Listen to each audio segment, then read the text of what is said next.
Rwanda. Bamwe mu baturage batuye mu murenge wa Mutete mu karere ka Gicumbi bavuga ko bahangayikishijwe n'itsinda ry'ibisambo ritegera abantu mu nzira rikabakorera ihohoterwa rishingiye ku gitsina. Ubwo ndavuga abagore, abagabo bakabakubita bakanabambura, dore yuko abaturage bavuga yuko iri tsinda ry'ibisambo riba ryitwaje ibyuma, imipanga ndetse n'imihoro, aho bategera abantu mu nzira bakabafata ku ngufu, abandi bakabakubita, abandi bakabambura utwabo. Abaturage bavuga yuko rero nta gikozwe bazapfa bagashira, cyangwa ugasanga bamwe bariyahuye bitewe n'agahinda bitewe n'ihohoterwa bakorerwa. Mu karere ka Kayonza mu murenge wa Nyamirama, abaturage bahangayikishijwe n'urupfu rw'umusore uri mu kigero cy'imyaka 25 y'amavuko yishwe akajugunywa munsi y'umuhanda, dore yuko ababonye uno murambo ari abakozi bari bagiye gushugurika ibyo kurya. Bakibona uno murambo bavuza induru, batabaza inshuti n'abavandimwe ndetse n'ubuyobozi buhita buhagera. Uyu mwana uri mu kigero cy'imyaka 25, ubugenzacyaha bufatanyije na polisi bwatangiye iperereza kugira ngo hamenyekane icyishe uno mwana uri mu kigero cy'imyaka 25, dore yuko abaturage bavuze yuko hano nta rondo ry'umwuga rihaba, ndetse irondo ry'umwuga rikorera ku kagari gusa, aho irondo ry'umwuga ari abantu babiri bararira akagari kandi batanga amafaranga 200 ya buri kwezi, aho bavuga yuko ayo mafaranga uyateranyije yavamo amafaranga kwishyura nk'abanyerondo nk'icumi bakora irondo ry'umwuga. Bakaba basaba ubuyobozi kuba babahereza umutekano wuzuye, kubera ko kano kagari kabo gakunze kurangwamo urugomo, abanywa itabi, abanywa za kanyanga ndetse n'abanywa za muriture na zino nzoga ngo sinzundongoye n'izindi zitwa umumanurajipo. Abaturage rero bakavuga yuko bashaka umutekano. Incamake y'amakuru nimbarwa bwa mbere ugize ko no muyoboro wa Kidasamura TV Rwanda, kora subscribe ufungura inzogera kugira ngo uzajye ubasha kubona amakuru mu gihugu cy'u Rwanda kandi yizewe. Reka amakuru yacu tuhahire mu karere ka Gicumbi mu murenge wa Mutete.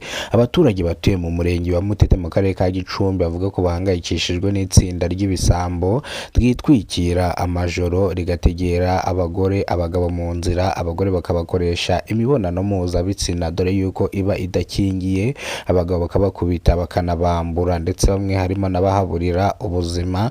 Abaturage bavuga yuko nta gikozwe bari buze kwita mu kagozi, cyangwa bamwe bakiyahura bitewe n'uko bakorerwa ihohoterwa rishingiye ku gitsina, ugasanga banduriyemo indwara zidakira, mburugu, imitezi ndetse na sida, dore yuko abaturage basaba ubuyobozi ko bakaza umutekano, ndetse zino soresore zitwikira amajoro zikajya gutegerera abagore n'abagabo mu nzira bagatabwa muri yombi mu bugenzacyaha RIB. Abaturage bari mu gahinda, bari no mu marira, bavuga yuko bakorewe ihohoterwa rishingiye ku gitsina kenshi cyane, bavuga yuko rero nta gikozwe. Mu karere ka Kayonza mu murenge wa Nyamirama, abaturage bababajwe n'urupfu rw'umusore uri mu kigero cy'imyaka 25 y'amavuko, dore yuko abamwishe bamujugunye munsi y'umuhanda, dore yuko ababonye uno murambo barimo bajya gushakisha ubuzima, dore yuko bahise batabaza inshuti n'abavandimwe n'abayobozi bahita bahaza. Ubugenzacyaha bwatangiye iperereza kugira ngo hamenyekane uwishe nyakwigendera uri mu kigero cy'imyaka 25 y'amavuko, dore yuko abaturage bavuze ko mwaka kagari kabo nta mutekano uhari, ubwo bishyura amafaranga y'umutekano, ndavuga ayirondo ry'umwuga, barangiza abayobozi bo mu nzego z'ibanze, mudugudu mutwarasibo bakayirira, bavuga yuko bishyura amafaranga 200 ya buri kwezi, kandi bavuga yuko bafite abanyerondo 2 gusa bararira akagari.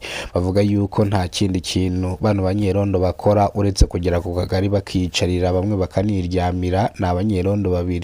Abaturage bakaba basaba ubugenzacyaha RIB na polisi ko bwabakorera ubuvugizi, ndetse bakaba babongerera umutekano mwa kano kagari, kubera yuko abenshi cyangwa hakunze gukorerwa urugomo, ndetse bavuga yuko hakunze kunywegwa kanyanga na za nzoga zitwa muriture, sinzundongoye ndetse n'izindi nzoga zitandukanye. Bavuga yuko rero babafashije, babahereza umutekano wuzuye mwa kano kagari, kubera ko abaturage bashimiye itangazamakuru rya Kidasamura TV Rwanda yuko twahise tuhagoboka hakiri kare, ndetse natwe twahita dukora ubuvugizi aribwo bugenzacyaha bwahitaga buhagera, dore ko twasanze zino nzu ziri gushya. Ndaje mbashiriraho video ya zino nka ziri gushya ndetse na zino nama ziri gushya, muraza kuyisanga kuri ya channel yacu ya Kidasamura TV Rwanda.